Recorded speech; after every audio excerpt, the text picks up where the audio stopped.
హైదరాబాద్ నగరంలో outer ring road లోపల గ్రామ పంచాయతీ ఉంది, మున్సిపాలిటీ ఉంది, మున్సిపల్ కార్పొరేషన్ ఉంది, జిహెచ్ఎంసీ ఉంది అధ్యక్ష.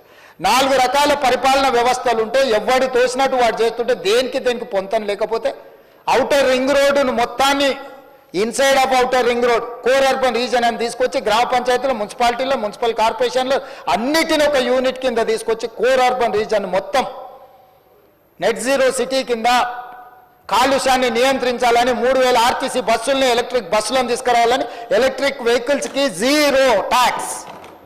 ఈ రాష్ట్రంలో ఎలక్ట్రిక్ వెహికల్ ఎవరు కొనుక్కున్నా పన్ను లేకుండా 0 ట్యాక్స్ వేసింది దేశంలో మన రాష్ట్రం అధ్యక్ష. ఈరోజు ఆటోలు కొనుక్కోవడానికి ఎలక్ట్రిక్ ఆటోలు కొనుక్కుంటే పన్ను రద్దు చేసింది మనం అధ్యక్ష.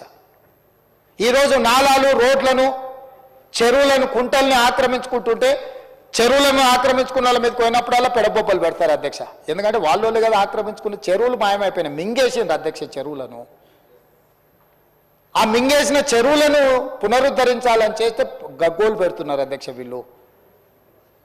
మొత్తం రియల్ ఎస్టేట్ పడిపోయింది అంటారు. చెరువులు ఉన్నాయని, చెరువుల దగ్గర ప్రాజెక్టులు కట్టినాయని, కట్టిన వాటిని మేము కూలగొట్టినవని అధ్యక్ష లెక్క తీరు. మీరు చేసిన దుర్మార్గం వల్ల డిమాండ్ అండ్ సప్లైలా ఒక ఎకరాకి 5 లక్షల స్క్వేర్ ఫీట్ అనుమతులు ఇవ్వడంతో ఒక 25 ఎకరాలలో 3200 అపార్ట్మెంట్స్ వచ్చినాయి అధ్యక్ష.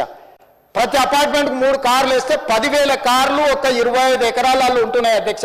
పొద్దుగాల 9:30కి ఆఫీస్కి వెళ్ళడానికి అందులో 1/3 ఒక 25 ఎకరాలలో ఉన్న కార్లు రోడ్డు ఎక్కితే 3,500 కార్లు రోడ్డు ఎక్కుతున్నాయి అధ్యక్ష అరగంటలా. అట్లాంటి 30 వెంచర్లు ఒక దగ్గర ఉంటే 30 లక్ష కార్లు రోడ్డు ఎక్కితే అసలు ట్రాఫిక్ ఉంటుందా? ఈ అపార్ట్మెంట్స్కు తగ్గట్టు డ్రైనేజ్ వ్యవస్థ ఉందా? ఈ 3000 అపార్ట్మెంట్లలో ఒక్కొక్క అపార్ట్మెంట్లో 5 ఏసీలు పెట్టుకుంటే ఆ ఏసీలతో ఉత్పన్నమయ్యే కాలుష్యం ఎంత అని నేను అడుగుతున్నా అధ్యక్ష. ఎట్లా అధ్యక్ష, ఎట్లా ఈ నగరాన్ని సర్వనాశనం చేసి కమిషన్లు ఇస్తారు, 10% 20% కమిషన్లు తీసుకొని అనుమతులు ఇచ్చి ఇవాళ మొత్తం హై రైజ్డ్ కట్టొద్దంటలేము అధ్యక్ష. ఆకాశ హర్మాలు కట్టాలి.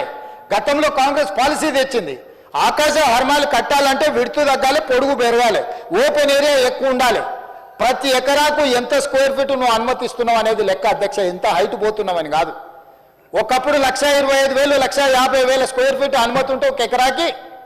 ఈ దుర్మార్గుడు మున్సిపల్ శాఖ మంత్రి అయినాక 5 లక్షలకు పెంచి 1,00,000 స్క్వేర్ ఫీట్ కమిషన్ల కింద కొట్టేసిన చరిత్ర వాళ్ళది అధ్యక్ష. ఎన్ని ఇచ్చినా అన్నిటి మీద చిత్తశుద్ధి ఉంటే రా సభకు వచ్చి నువ్వు ఇచ్చిన అనుమతులు ఏంటి, అనుమతుల వెనకాల జరిగిన కుంభకోణం ఏంటి, విచారణకు రా వచ్చి నువ్వు డిమాండ్ చేయి, అప్పుడు చెప్తా నీ సంగతి. Outer ring road inside core urban reason, outer ring road out side up to regional ring road వరకు సెమీ అర్బన్ రీజన్, RRR నుంచి అవతల రూరల్. ఇక్కడున్న పరిశ్రమలన్నిటిని కూడా బయటకు తరలించాలి, పారిశ్రామిక వాడల్ని ఇవ్వాలి, పెట్టుబడులు పెట్టాలి, ఉద్యోగాలు పెంచాలి, ఉపాధి అవకాశాలు కల్పించాలని ఒక బృహత్ ప్రణాళిక తీసుకొస్తున్నాం. ఒక ఫ్యూచర్ సిటీనే నిర్మించుకుంటున్నాం అధ్యక్ష. దానికోసం ఫ్యూచర్ సిటీ డెవలప్మెంట్ అథారిటీని క్రియేట్ చేసినాం అధ్యక్ష. ఒక ప్రత్యేకమైన ప్రణాళిక ద్వారా నాగార్జున సాగర్ రోడ్ నుంచి శ్రీశైలం రోడ్డు మధ్యలో 56 రెవెన్యూ విలేజ్లు, 74 గ్రామాలను ఒక ఫ్యూచర్ సిటీ కింద 1,00,000 పైన ఎకరాలతో ఒక అద్భుతమైన నగరాన్ని ఒకప్పుడు ఎప్పుడో చండీగఢ్ నిర్మించిన ప్రణాళికబద్ధంగా అని చెప్తారు అధ్యక్ష. ఈ దేశంలో మళ్ళీ ఆ తర్వాత ఒక ప్రణాళికబద్ధమైన నగరం రాలేదు.